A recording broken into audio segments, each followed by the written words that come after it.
whether to laugh or cry. I just don't know what to make of this. So someone decides that they are going to defend Princess Anne. She says, I defend Princess Anne, who is not a racist, against the lies of Meghan Markle. And so I wouldn't like to believe that Princess Anne needs anybody to come to her defense. I mean, after all, she survived a kidnapping. Well, what can you do to help her? So, all that being said, Princess Anne, who I affectionately call AFRO Annie,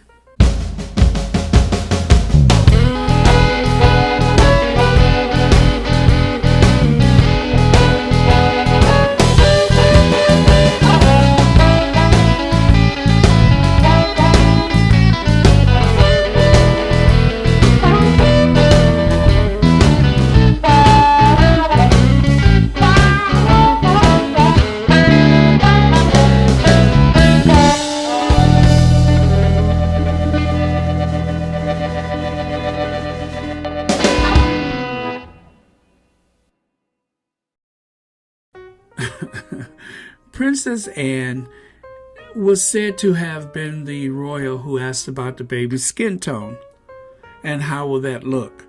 I don't believe it. I just don't buy it. She hasn't publicly given a statement. She has not given a statement through her office to admit this. This is something God, that was a Freudian slip. This is something Piers Morgan said to be relevant, to get his name trending again. But it didn't work, did it? It was just like a flash in the pan, and then it was over with. But this bonkers person who seems to have devoted a lot of her time going after the Duchess of Sussex, she's a person of African descent, obviously, but she said she loves everything royal. She loves everything about the kingdom. And why don't I just read the first paragraph? I am so-and-so. Unknown I may be, small my voice may be, but even a tiny dot in the ocean can sparkle.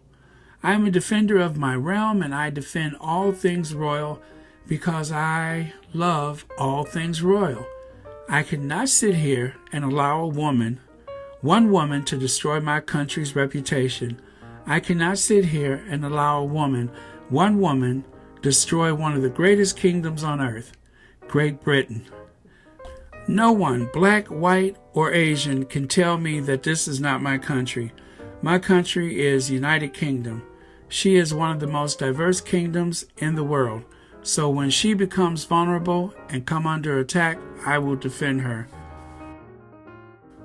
This person has accused the Duchess of elder abuse. Elder abuse? Is she auditioning for a writing position with the Daily Fail? And then she's also made this, connection of Princess Anne visiting Zimbabwe in her capacity to save the children of the Save the Children charity. The comparison between a visit from Princess Anne to any kitchen is vastly different from that of the Duchess of Sussex. But it's not so different from the Cambridges, because guess what? The Cambridges did everything they could to pretend to be the Sussexes. The other thing that is totally bonkers about this is this whole idea that God answered my prayer that Meghan's book was a complete flop. Was it really? I'm not going to tell you what date this was posted, but so she's out sitting on a bench. I mean, every photo, this is very cleverly crafted. Everything that she does, whether it's sitting on a bench or whether she's wearing a floral print dress, bluish, of course, so that she can match that frock the Queen had on. And then I don't know where she has gotten this photo of the Duchess of Sussex looking very, I guess, whatever you want to call it. But it is this takes time, and it kind of leads me to believe that her efforts are subsidized. Or maybe she just has a lot of time on her hands. I can't say, but this is very glitzy and professional, the way that she's put this together, as though she's being subsidized. I wouldn't doubt it. The reach that they have when it comes to these attacks on the Sussexes are just breathtaking. They literally take your breath away.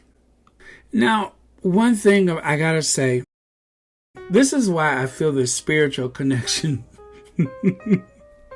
to Princess Anne, because she's just so no nonsense. You know, she's still part of that institution, so I won't defend that part of Anne, but it's just, if you look at his living room, good God, what is going on with this place? It is definitely not Living Home or Better Homes and Garden or, I guess, Architectural Digest.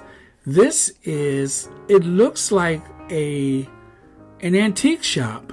Or, I mean, look around. You see little bric-a-brac and whatnots and all kind of like, and I noticed it looks like she's sitting on one of those eggs. I did say sitting.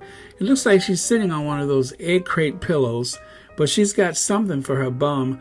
I guess is riding all those horses, right?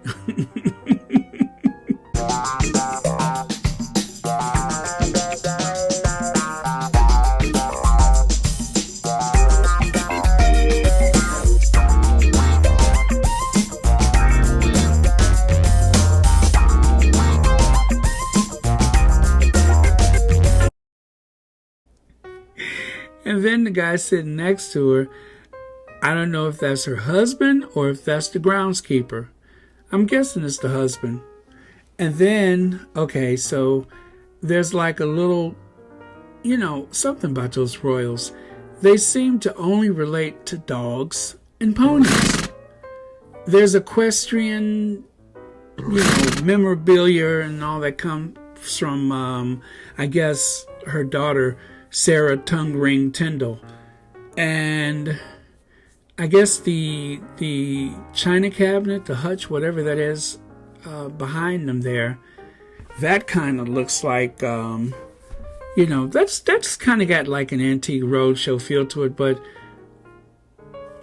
look at how she lives. I mean, when do you think the last time that they've run the Hoover through that place?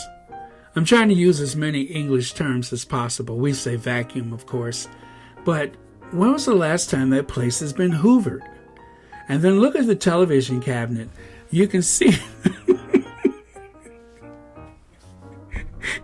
nothing is wasted in this room. That television cabinet obviously had one of those tube televisions, and instead of, like, you know, mounting the TV on those ancient walls, they decided just put it on top.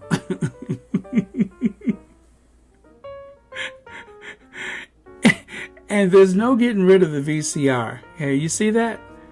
Oh, God. This room. I mean, I'm almost sneezing just looking at it. That place is filthy.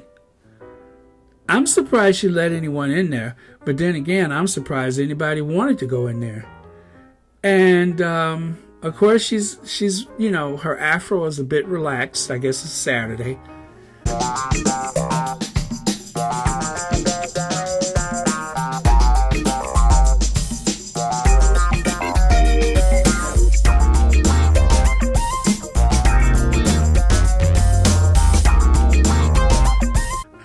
I don't know what to say about that room. If you've ever seen the television show Keeping Up Appearances, I think this is actually Daisy's house. Maybe they shot the Daisy's place in her saloon. I don't know. But God, this place just, I'm itching. I'm just itching. I'm just betting that that's the very first LED TV that they purchased. I bet you that's the original. And there's somebody's urn back there. I don't know. It just looks like an urn.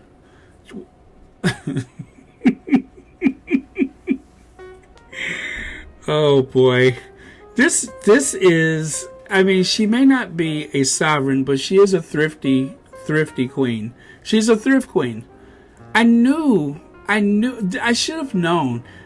You know, being the queen's eldest daughter, her only daughter, Princess Royale, you know, she's a rugged little broad. I'll just say that. She's kind of rugged, and she's a bit of a tomboy. She takes after her father. But what I love is the purse straps. I cannot get over the purse straps. The way she has, instead of like, you know, my mother is one of the wealthiest women in the world, I'm going to just send these handbags out, or these purses, to get the straps shortened, or, you know, maybe I'll adjust the buckle. No, she just put a knot in it and walked out the door like, okay, y'all, I'm ready.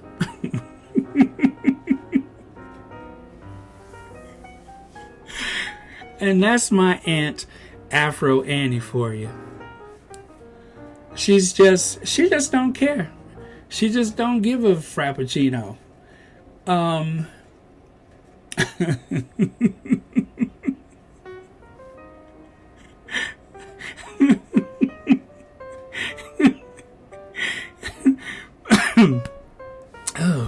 well, I'm trying to read the book title. One says the oldest. Okay, the oldest what? In that room, that could be anything.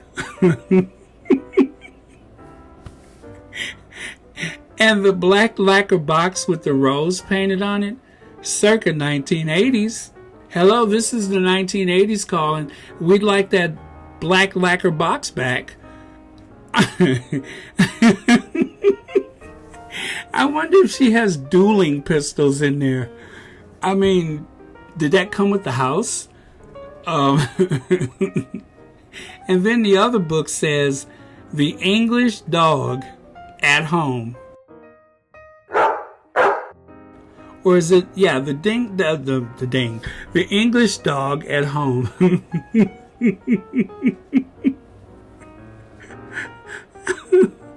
Why did she remind me of Miss Jane Hathaway on the Beverly Hillbillies? Why? Why is that? I am way too invested, but I'm also very fascinated. So I had to turn the photo upside down, rotating it, of course. And I'm looking, it says Field Guide, something, Britain, Europe. It looks like a bird book in the lower, I guess, right-hand corner of that coffee table. It looks like a bird book, a book on birds. God, they don't get out much, do they? Oh my, I mean, it just, could you imagine if they invited you to come and stay with them? What tells me they don't have Wi-Fi? What tells me they're in like some corner of Britain that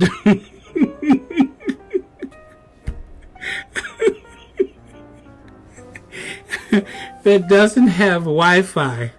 And what is telling me that whatever's on the menu for dinner is something they just shot? You know, I just, I can't wrap my head around this room. It's so much to look at. And I'm telling you, I'm scratching my scalp right now because I'm itching.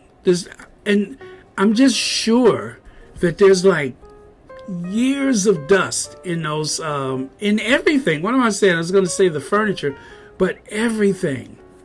I bet you that rug is probably worth about 50,000 pounds, but you would never know it because it's so caked with Anne. And the groundskeeper and the dogs and bird poop. I bet it just, this is a heck of a room. I have to tell you, I'm fascinated. When you compare the life that the Queen leads, and then you look at this room, it's just your eyes don't know where to go. I'd be so embarrassed to walk in because my eyes would be darting all over the place trying to take it all in. I wouldn't want to forget one piece of it. Of course, I wouldn't want to get any of it on me either.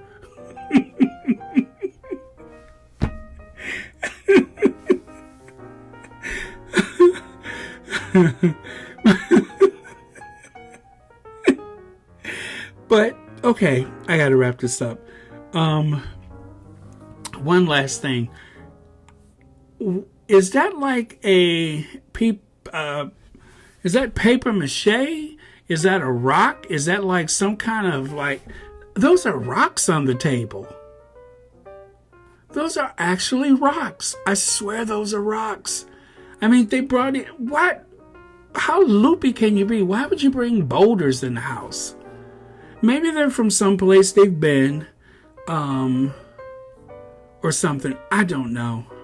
Or I don't know. And like I said, she's kind of a rugged chick. Maybe in case somebody tries to run in there, she can bust them in their head with that rock. But, okay. You guys, I got to stop doing this. But it's just so much to take in. I wish I had a better quality photo because I really want to go over this room with a fine-tooth comb. And it's all about counting how many dogs and how many horses you can find. Present company excluded, of course. I mean, we'll leave Anne out of that equation.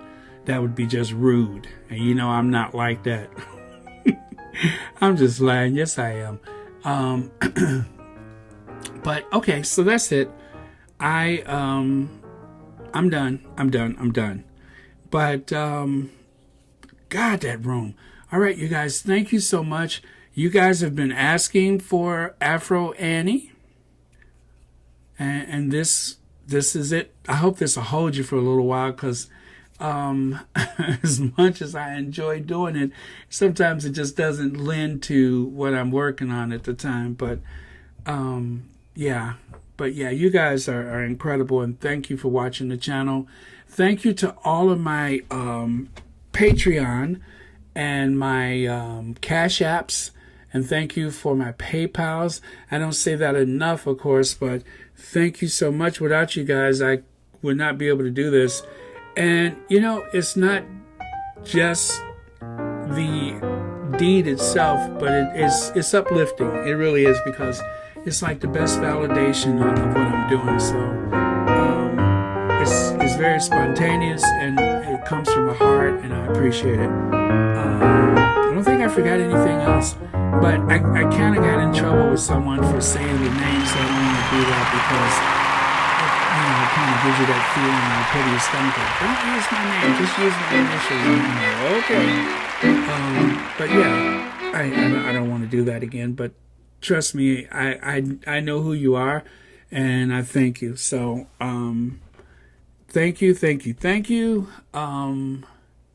Yeah, that's it for now. But I gotta go shower. I gotta get that room off of me.